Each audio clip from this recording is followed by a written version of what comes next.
ආයුබෝවන් හැමෝටම සෝල සිස්ටම් එකක් ලක්ෂ ගානක් වියදං කරලා හයිකලාට විතරක් මදි. ඒකෙන් නියම ප්‍රයෝජනය ගන්න නම් ඒක නඩත්තු කරන්නත් ඕනේ. ගොඩක් අය අහන දෙයක් තමයි සෝල පැනල් ක්ලීන් කරන්න ඕනෙද සහ ඒක කරන්නේ කොහොමද කියලා. අද වීඩියෝ එකෙන් මම කියලා දෙනවා පැනල් ක්ලීන් නොකළොත් මොකද වෙන්නේ සහ නිවැරදිව ක්ලීන් කරන්නේ කොහොමද කියලා. පැනල් පිරිසිදු කිරීමේ වැදගත්කම. Why cleaning is important? ඇයි පිරිසිදු කරන්නේ? පැනලුඩ දූවිලි, කුරුළු බෙටි සහ ගස්වල කොළ රැඳුනාම හිරුවෙලිය කෙලින්ම සෙල්ස් වලට වදින්නේ නෑ. නොකළොත් මොකද වෙන්නේ? ඔයාගේ සිස්ටම් එකේ ඉෆිෂන්සි එක, කාර්යක්ෂමතාවය 120ක් 30ක් විතර අඩු වෙන්න පුළුවන්. ඒ කියන්නේ යුනිට් ප්‍රමාණය අඩු වෙනවා. කළොත් ලැබෙන වාසි උපරිම විදුලිය නිෂ්පාදනයක් ලැබෙනවා වගේම පැනල් එකේ ආයු කාලයත් වැඩි වෙනවා. වගකීම සහ අපිටම කරගන්න පුළුවන්ද? අපිටම කරගන්න පුළුවන්ද? ඔව්, ඉතාම පරිස්සමෙන් ඕනෑම කෙනෙකුට මේක කරගන්න පුළුවන්. හැබැයි වහල උඩට නැගල කරනවා නම් ආරක්ෂාව ගැන හිතන්න.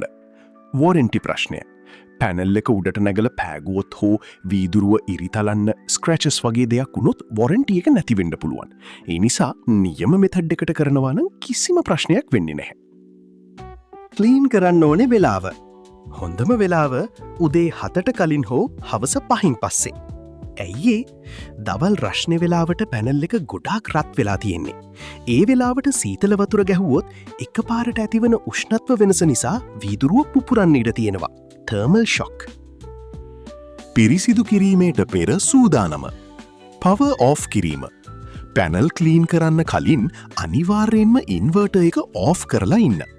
වතුරත් එක්ක වැඩ කරන නිසා ආරක්ෂාව වැදගත්. පිරිසිදු කරන නිවැරදි ක්‍රමය. මුලින්ම වතුර ගහන්න.